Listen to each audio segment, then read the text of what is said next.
Une fois de plus encore, soyez bénis au nom de notre Seigneur Jésus. Amen. Comment devenir rapidement riche avec Dieu? Amen. Et quelqu'un dise comment devenir rapidement riche avec Dieu. Comment devenir rapidement riche avec Dieu? Comment devenir rapidement riche avec Dieu. Comment devenir rapidement riche avec Dieu? Amen. Amen. Dis à ton voisin, écoute bien. Écoute bien. Chrétiens, tu souffres beaucoup. Vérité. Les chrétiens souffrent beaucoup. Vérité. Ils ont tout, ils ont l'onction, ils chassent les démons. Ils parlent beaucoup. Ils parlent beaucoup en langue. Mais les poches sont vides. Vérité. D'autres même, les poches sont trouées. Vérité. D'autres même, il n'y a plus de poches. Vérité. Amen. Amen. Ce n'est pas bon. Yes. Ce n'est pas du tout bon. Vérité. La parole de Dieu nous dit dans Deutéronome 28, 13. Oui. Deutéronome 28, 13. L'Éternel fera de toi la tête et non la queue. Amen. Tu serais toujours en haut et tu ne serais jamais en bas. Amen. Lorsque tu obéiras au commandement de l'Éternel ton Dieu, que je te prescris aujourd'hui. Amen. Frère de soeur, la parole de Dieu est claire là-dessus. Yes. Nous devons prêter à des nations. Vérité. C'est nous devons être puissants et riches. Amen. Et des nations viendront prêter chez nous. Vérité. On dit bien des nations, on n'a pas dit des individus. Yes. Ça veut dire tout un pays viendra te voir. Et te Vérité. dit, mon frère, on a besoin de tant de milliards. Amen. On a besoin de tant de milliards. Amen. On veut construire une autoroute. Amen. On veut construire un dispensaire. Est-ce que tu peux nous faire un crédit de 100 milliards pour que nous puissions lancer ce projet? Tu vas dire, ok, je vais analyser votre dossier. Frères et sœurs, c'est comme ça devrait être la vie d'un chrétien. Vérité. Je l'ai déjà dit, dans le christianisme, il n'y a pas de défaite. Yes. Dans le christianisme, il n'y a pas de frustration. Yes. Chrétien, chrétienne, ce n'est pas normal que tu sois frustré. Ce Vérité. n'est pas normal que voyager en avion, ça soit quelque chose d'exceptionnel pour toi. Ce Vérité. n'est pas normal que voyager en avion, ça soit quelque chose de grand pour toi. Vérité. Ça doit être quelque chose de banal. Vérité. Amen. Amen. Frères et sœurs, écoute bien ce message. Yes. Ça va te faire du bien. Amen. Quand pas d'argent dans les églises, les chrétiens sont les seuls qui ont un problème avec l'argent. Amen. D'autres même pensent que l'argent est démoniaque. Yes. D'autres même pensent qu'être riche, c'est vraiment, voilà, c'est pas ce que Dieu veut. Dieu veut que tu sois comment? Ah, ta richesse c'est au paradis. Quand tu as mouru, tu vas aller là-bas. On va te donner le CFA. Tu as fait quoi avec le CFA là-bas? On t'a dit qu'on connaît le CFA là-bas? On connaît le dollar là-bas? Non! Même sur cette terre, tu dois être riche. Vérité. Oui. Yes. Il a dit de ne pas nous inquiéter, de regarder les oiseaux du ciel, de regarder les champs de blé. Amen. C'est pour nous dire une chose. Lui, Dieu, il peut tout nous donner. Vérité. Sans exception. Amen. Nous devons être riches et prospères. Amen. D'autres disent qu'on parle de richesse, c'est l'évangile de la prospérité. Mon frère, ma soeur, il n'y a pas l'évangile de la pauvreté. Yes. L'évangile, c'est déjà la prospérité. Vérité. L'évangile, ce n'est pas seulement la sainteté. Yes. Oui, j'étais en train d'expliquer à des gens et j'ai l'habitude de le dire ici. Pour garder la sainteté quand tu n'as pas l'argent, souvent c'est difficile. Vérité. Nos sœurs sont obligées souvent de sortir des hommes parce qu'elles veulent simplement de l'argent pour manger. Vérité. Cela n'est pas normal. Yes. Elle est obligée de suivre des hommes, de sortir des hommes tout simplement parce qu'elle n'a même pas le strict minimum. Vérité. Ce qu'elle fait n'est pas bien, c'est un péché. Yes. Mais et si on lui apprenait aussi à gagner de l'argent? Tu Amen. vas peut-être dire non, ils sont paresseux. Ce n'est pas la paresse. Il y a des gens qui cherchent, qui travaillent. Ce qu'ils gagnent n'est même pas suffisant pour payer leur maison. Vérité. Tu dois comprendre une chose, mon frère, ma soeur. Il y a aussi des secrets dans les lois de Dieu pour avoir la richesse. Vérité. Et tu dois les avoir pour être riche et puissant. Amen. C'est une obligation pour toi en tant que chrétien d'être riche et prospère. Amen. Dans le christianisme et la pauvreté, ça ne va pas ensemble. Vérité. La pauvreté même est une malédiction. Vérité. Mais la parole de Dieu, la parole de Dieu nous dit nous sommes bénis en Jésus-Christ. Yes. Tu ne peux pas être béni et être maudit en même temps. Vérité. Donc fais un choix. Yes. Si tu es en Jésus, tu dois être béni. Amen. Si tu es en Jésus, tu dois être prospère. Amen. Si tu es en Jésus, tu dois être stable. Amen. Si tu es en Jésus, tu ne dois pas avoir des problèmes de loyer. Amen. Des problèmes pour te nourrir. Amen. Des problèmes pour te déplacer. Vérité. Des problèmes basiques. Tu ne dois pas vivre ces problèmes. Vérité. Amen. Amen. Tu dois comprendre ces choses. Par à Dieu. Frère et sœur, ce n'est pas normal que tu aies un certain nombre de problèmes quand tu es un chrétien. Vérité. Écoute bien. Quand on parle d'argent, les chrétiens n'écoutent pas. Même quand ils écoutent, ils ne font pas ce qu'on dit de faire. Vérité. Ils ne le font pas. Mais quand on parle de jeûner, de prier, de sauter, de s'en prendre à Satan, là ils sont forts. Tu vois toutes sortes de karaté. Tu vois toutes sortes de boxe. Tu vois toutes sortes de gestes. C'est bien, tout ça c'est bien. Mais, tu sais que tu ne peux pas détruire Satan. Nobody want tuer Satan. Tu ne peux pas tuer Satan. Laisse-le. La Bible même nous dit de résister au diable. Tu ne fais rien contre Satan. Je vais te dire ça. Chasse-le, résiste. Chasse les démons. Et continue ta vie. Mais tu as besoin d'un certain niveau de revenu pour ne même pas être tenté par le diable. Frères et sœurs, la parole de Dieu est claire là-dessus. Beaucoup de personnes cherchent des formules magiques pour s'enrichir. Des formules magiques, des bédous magiques, des porte-monnaies magiques, des wusunam magiques, des ensembles magiques, des potions magiques, des boissons magiques. Hein? Ils cherchent tout ce qui est magique pour s'enrichir. En tant qu'enfant de Dieu, vous devez comprendre que ces choses ne sont pas normales. Dieu est la source de notre richesse. Dieu est la source de notre richesse. Oui, un bédou magique, un porte-monnaie magique, un ensemble magique ne peut pas te rendre riche. Ta source c'est Dieu. Ta source c'est Dieu. Ne sois pas tenté d'aller vers ces choses. Quel qu'en soit le niveau de ta galère, ne sois pas tenté d'aller vers ces choses. Dieu est ta source. Tu vas peut-être me dire non, mais on prie, Dieu ne nous donne pas. C'est parce que tu pries, mais tu ne fais pas ce que Dieu t'a dit de faire. La prière sans agir ne te donnera aucun résultat. Tu pries, mais est-ce que tu fais ce que Dieu t'a dit de faire? Si tu fais ce que Dieu t'a dit de faire, tu pries, tu auras ce que ton cœur désire. C'est ce que je suis venu te dire ce matin. Ça ne sert à rien d'atteindre 80 ans, 90 ans pour être riche. Frères et sœurs, il y a des voitures que tu dois pouvoir rouler avant tes 30 ans. Il y a des voitures que tu dois pouvoir rouler avant tes 40 ans. Il y a des maisons que tu dois pouvoir habiter dans ces maisons avant tes 40 ans. Amen. Ce n'est pas quand tu auras 80 ans, 90 ans qu'on te transporte maintenant que tu dois avoir la richesse. Ou bien c'est quand tu seras au paradis maintenant tu vas espérer avoir la richesse. En ce moment tu aurais vécu pourquoi? Qu'est-ce que tu vas laisser comme héritage à tes enfants? Pourtant la parole de Dieu est claire là-dessus. Celui qui ne laisse pas d'héritage à ses enfants, c'est déjà un péché. Il faut que tu comprennes ça. Ah, tu dis, tu ne savais pas. Tu es en train de bouffer ton argent. Tu ne penses pas à tes enfants. Oui, tu dois laisser un héritage à tes enfants. Tes enfants doivent hériter de tes biens. Je ne parle pas d'hériter de tes problèmes. Il y a une dette de 1 million là-bas. Ça, là, ce n'est pas héritage. Non. Tu es en train de leur compliquer la vie. Tu dois laisser des héritages à tes enfants. La sainteté, c'est bien. C'est même idéal. 10 sur 10. Mais, est-ce que tu peux laisser la sainteté comme héritage à tes enfants? Je ne crois pas. Il est important que tu comprennes que l'évangile, c'est aussi la richesse. L'évangile, c'est aussi la bénédiction. L'évangile, c'est aussi l'argent. C'est très important, mon frère, ma soeur. Donc, écoute. Tu te plains même, tu passes ton temps à voir des choses, Satan partout. Voilà pourquoi tu es pauvre. Tu es pauvre parce que tu vois Satan partout. Même quand on parle d'argent, on parle de tes problèmes, tu vois le diable. Bon, ce n'est pas ce qu'on va faire pour toi. Mais tu dois comprendre une chose. Dieu nous donne la solution pour rentrer dans l'accélération divine. Quelqu'un dit accélération. Dis à ton voisin, on va accélérer ce matin. On va accélérer ce matin. Dis à ton voisin, sois prêt pour accélérer. Sois prêt pour accélérer. Si tu ne veux pas accélérer, non, on va partir te laisser. Si tu ne veux pas accélérer, non, on va partir te laisser. Amen. Amen. Tu dois comprendre une chose. C'est normal que tu aies au minimum une voiture. Nous sommes en 2026.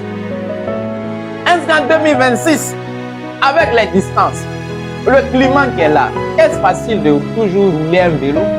Jésus se promenait sur un âne. Va chercher un âne, tu vas te promener, on va voir. Ah, tu ris. Les temps ont changé. On ne peut plus se promener sur des ânes encore. Oui. Ou bien tu veux toujours. Ok. L'âne, même est-ce que tu as l'argent de l'âne là-bas? Oui. Est-ce que tu as l'argent même pour acheter un âne là? Quand tu pensais que c'était gratuit. Ok. Va prendre un des gens gratuits. Et va te promener là-dessus. Frères et sœurs, pour être riche avec notre Seigneur, avec le Seigneur Jésus, pour être riche avec Dieu, riche pour Dieu, rapidement, tu dois d'abord comprendre la nature de la richesse divine. La nature de la richesse divine vient de notre identité. Notre identité. C'est normal, je l'ai dit, que nous soyons riches. Tu ne dois pas te sentir pauvre même. Tu ne dois pas voir la pauvreté comme quelque chose de normal.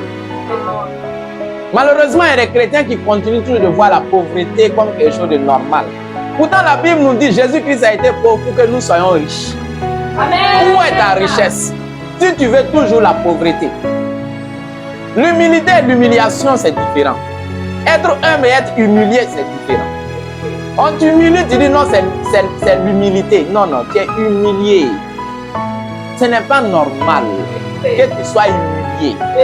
Je ne te pousse pas dans les colères inutiles, les colères bêtes, les colères négatives. Mais je veux te faire comprendre une chose. C'est ton identité de marcher dans la richesse. C'est ton identité de marcher dans la bénédiction. C'est ton identité de... C'est normal que tu roules une voiture. C'est normal en 2026. Oui. Ce n'est pas un luxe.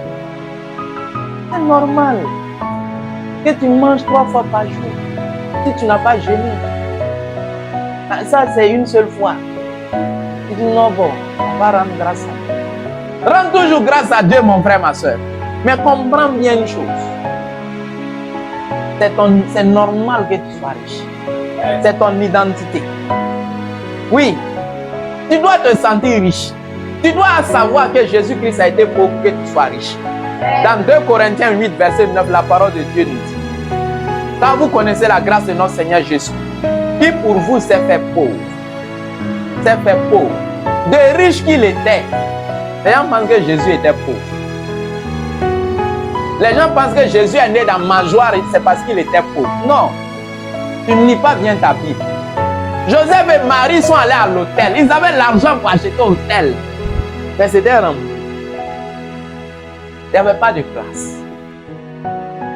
Et comme Marie voulait accoucher, c'était pressé. Voilà pourquoi il a accouché dans une mangeoire. Ce n'est pas manque d'argent. Écoute-moi bien. Ce n'est pas que Joseph était minable. Non.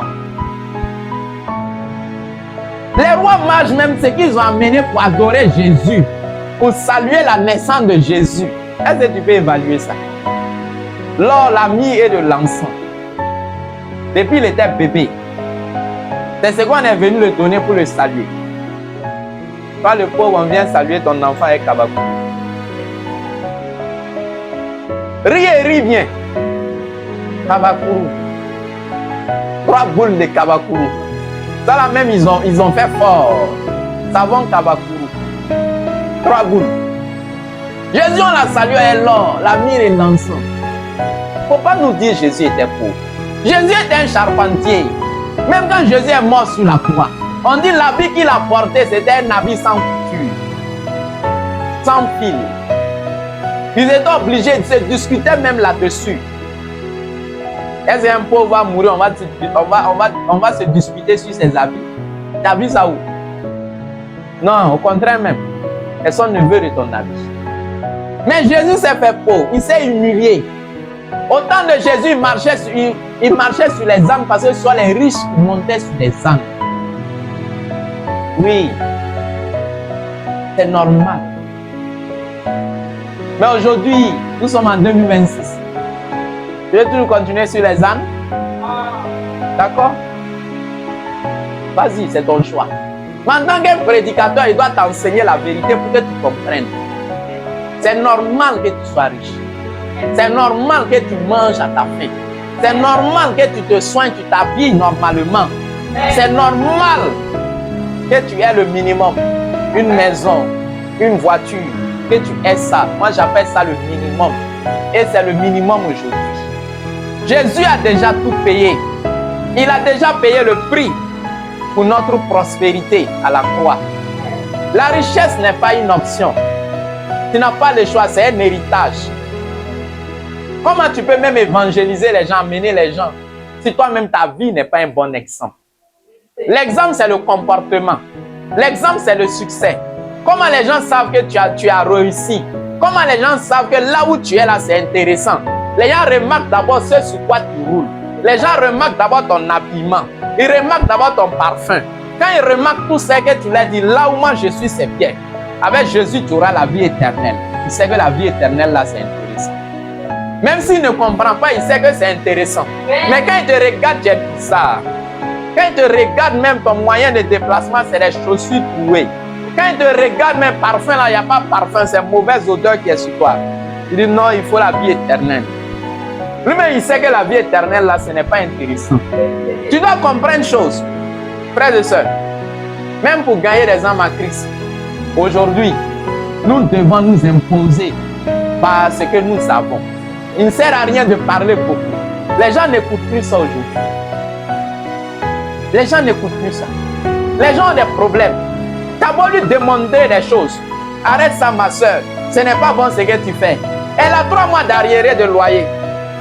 Elle va aller coucher avec le monsieur. On va lui permettre de payer les 3 mois d'arriéré de loyer.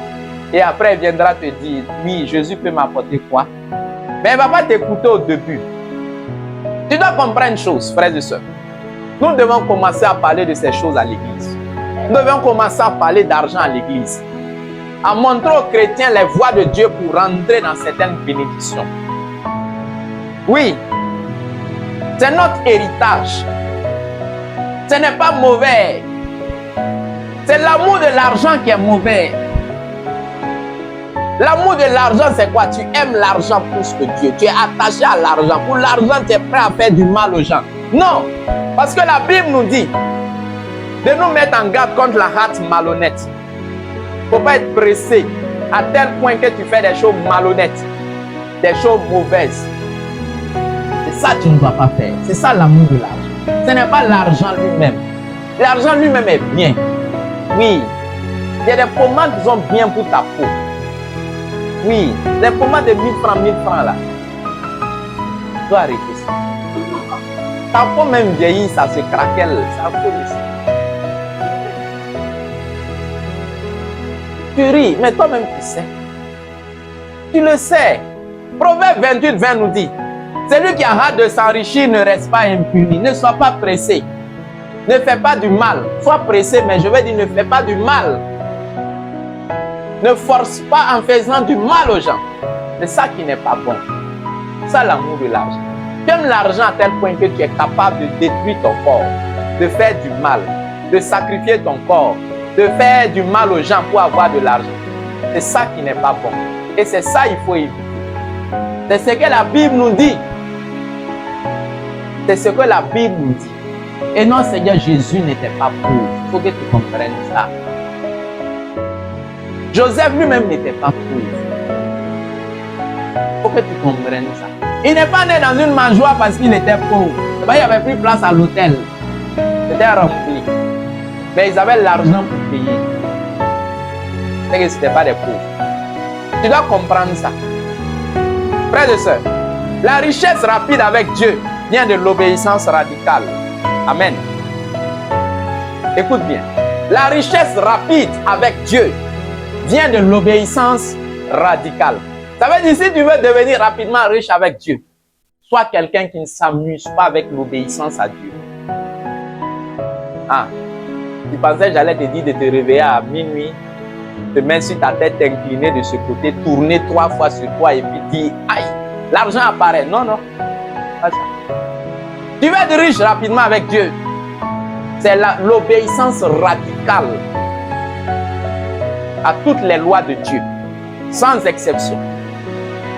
Deuxième secret, mon frère, ma soeur, la faveur de Dieu. La faveur de Dieu. Tu dois chercher la faveur de Dieu. Tu peux travailler 10 ans, mais avoir toujours des problèmes pour payer ton loyer.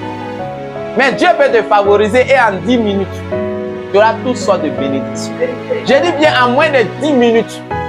C'est que les gens ont pris 10 ans pour avoir. Toi, tu peux avoir ça en moins de 10 minutes. On appelle ça la faveur de Dieu. Quelqu'un dit la faveur de Dieu. La faveur de Dieu. Quelqu'un dit la faveur le raccourci. La faveur le raccourci. La faveur de Dieu est le raccourci qui va te permettre de rentrer dans la richesse. Amen. Il faut que Dieu te favorise. Amen. Il faut que tu reçoives la faveur de Dieu. Amen. Oui, dans tous les domaines de ta vie. Amen.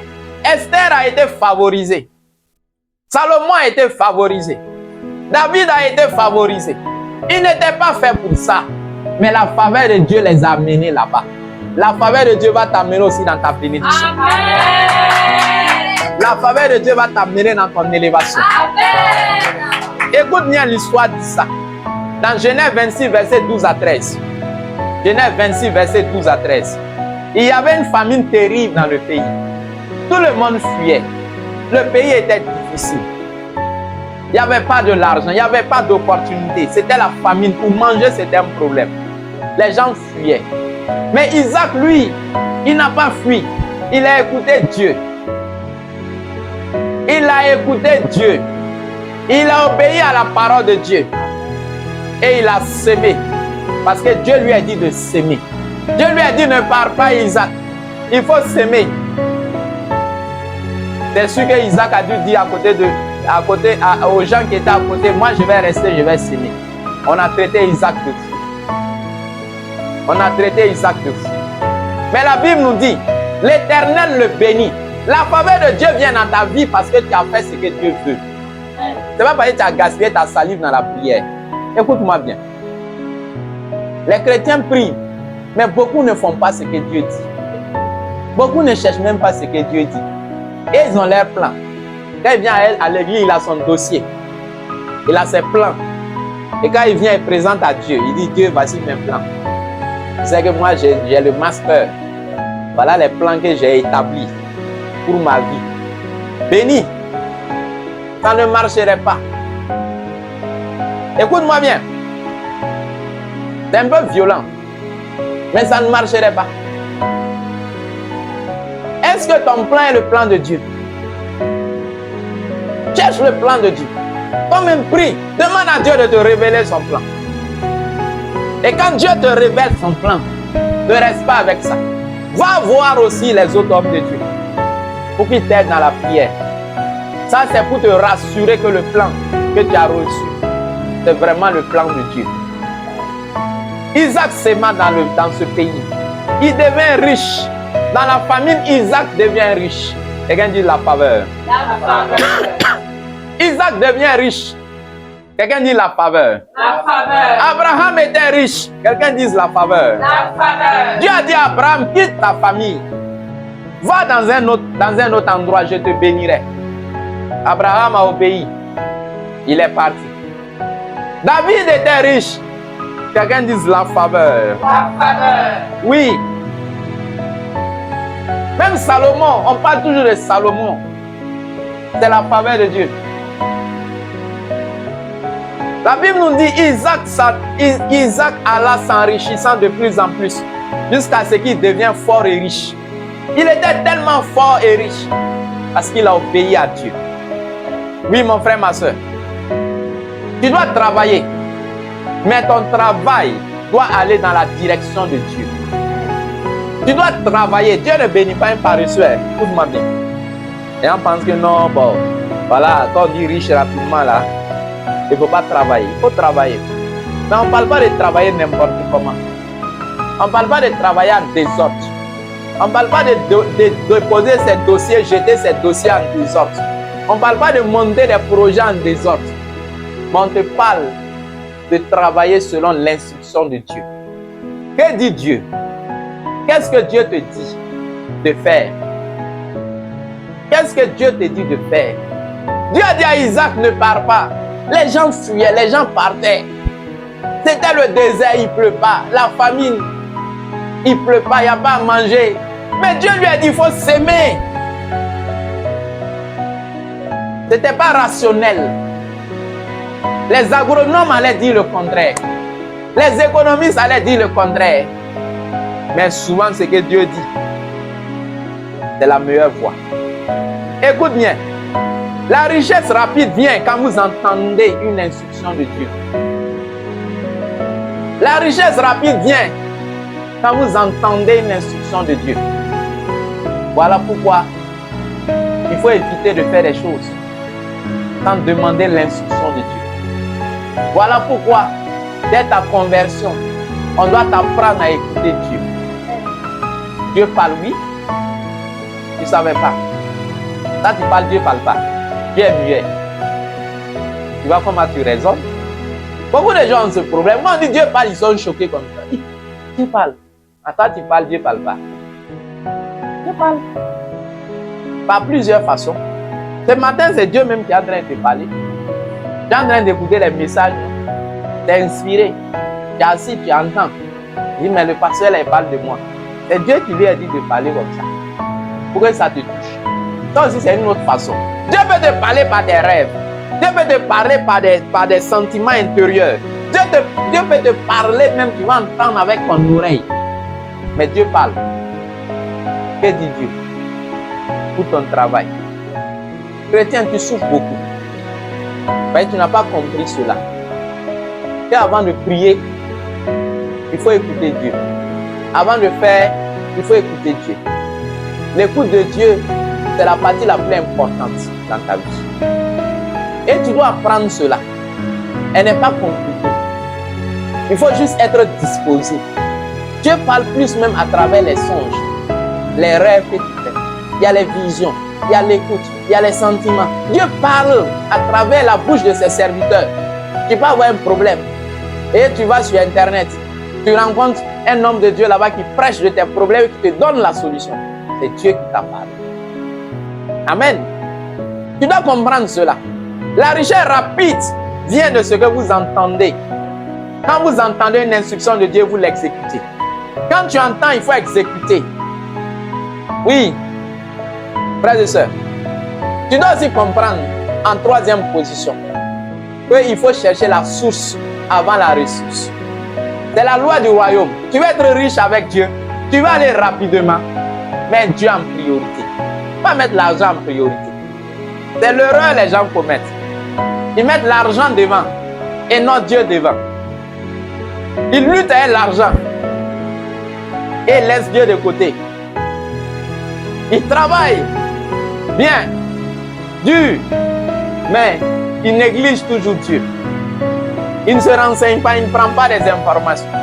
Ils ne se préoccupent pas de ce que Dieu dit. Ils travaillent, c'est bien, c'est très bien. Mais tu ne serais pas riche rapidement. Tu as peut-être fait 10 ans, tu as eu un terrain, 30 ans, tu as construit, 50 ans, tu as une voiture, et à ce moment, c'est fini. Tu es vieux, tu es à la retraite. Tu es assis. Tu dis, bon, moi, j'ai eu une maison, puis il y a une voiture, j'ai des problèmes pour mettre le carburant, mais j'ai quand même une voiture. Ça, tu n'as pas une voiture. Il y a une voiture, tu as des problèmes pour mettre le carburant, tu n'as pas une voiture. Amen. Dis à ton voisin, il faut écouter. Dis à ton voisin, il ne faut pas être fâché. C'est de toi on parle. Mais tu dois comprendre que c'est pour ton bien. Ne cours pas après l'argent, mais cours après Dieu. Si tu cours après Dieu, l'argent va te poursuivre. Cours après Dieu et l'argent va te poursuivre. Courir après Dieu aussi, il y a des chrétiens qui n'ont pas compris. Ils sont à l'église matin et soir. Ils sont à l'église à 6 h. Ils restent là-bas jusqu'à 20 h, 22 h. Ils courent après Dieu. Dieu t'a jamais dit ça. Ça, c'est pas courir après Dieu. Ça, c'est courir après la pauvreté. Écoute-moi bien. Courir après Dieu, tu vas te lever à 6 h, 5 h même. Tu pries 1 heure, tu vas travailler. Et pendant ces prières d'1 heure là, assieds-toi, prends le temps, demande au Saint-Esprit, qui est l'esprit de la révélation, de te parler par rapport à ta vie. Avec un cahier et un bic, pose-lui des questions. Écoute-le, reste tranquille. Quand il l'écoute, il ne faut pas croire aussi que ta maison va trembler. Le toit va se déchirer, fia. Les anges vont descendre. Ils vont te... Non, non, écoute. Ça va venir naturellement et c'est bon. Mais rares sont les chrétiens qui font ça. Beaucoup ne font pas. Les 5 minutes de prière. Bonjour, au revoir, à ce soir. Ils sont partis au travail. Les gars, ils arrivent maintenant, ils attendent que Dieu les bénisse. Il va te bénir comment? Comment? Comment? Ça va arriver comment? On t'a dit Dieu n'est pas un magicien. On regarde ce concept. vas semer maïs et puis tu vas venir pour récolter 10 000. Tu as vu ça où? Les gens sont en train de récolter 1000. Toi aussi tu viens, tu dis moi c'est le 1000 je veux voir. Tu vas voir maïs. C'est pas 1000 tu vas voir. Cours après Dieu et l'argent va te poursuivre. Matthieu 6,33 nous dit, cherchez premièrement le royaume et la justice de Dieu. Et toutes choses vous seront données par-dessus. Le royaume et la justice de Dieu. Toutes choses vous seront données par-dessus. Oui, Salomon a compris cela. Quelqu'un dit Salomon. On parle toujours de lui.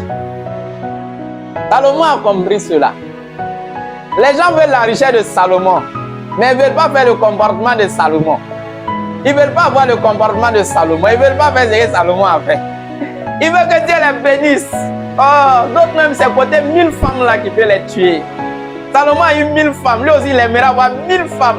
Il prie Dieu n'a pas lui donner la richesse de Salomon, mais il veut 1000 femmes. Tu n'auras pas, mon ami. Mais une femme là, elle va rester peut-être avec toi, papi. Tu dois comprendre une chose. Salomon a fait ce que Dieu voulait. Salomon a mis les intérêts de Dieu en avance. Salomon a sacrifié, il cherchait Dieu. Il poursuivait Dieu. Il avait 1000 holocaustes, 1000 sacrifices. Dieu lui a apparu. Il pouvait dire à Dieu, Bob, tu as vu tout le sacrifice que j'ai fait là? C'est 1000 non? Ça m'a coûté des millions. Donne-moi ça au moins. Il dit non. Il n'a pas demandé de l'or, ni de l'argent. Il dit, lui, il veut la sagesse. Pour faire quoi? Pas pour se promener, pour faire les débats. Non. Pour servir son peuple. Pour servir le peuple de Dieu. Pour servir. Je dis bien pour servir qui? Le peuple de Dieu. Il a mis Dieu premièrement. Et non ses propres intérêts. Si Salomon avait dit à Dieu que lui il voulait 1000 femmes, Dieu n'a qu'à le bénir parce qu'il lui veut 1000 femmes. On n'allait pas parler de Salomon aujourd'hui. Non. Les 1000 femmes de Salomon même c'était stratégique. Comme il avait la sagesse, il faisait ça de façon stratégique. Mais ce n'est pas bon. Je ne t'encourage pas à aller prendre beaucoup de femmes parce que le pasteur a dit que c'est stratégique. Si tu as fait ça là, ce n'est pas moi qui t'ai prêché ça. Tu dois comprendre. Salomon n'a pas demandé de l'or, il a demandé la sagesse. Et Dieu lui a donné la sagesse et une richesse, telle qu'aucun roi n'en a jamais eu. La sagesse est la mère de la richesse. Quelqu'un dit cela, la sagesse est la mère de la richesse. La sagesse est la mère de la richesse. Tu peux être riche rapidement avec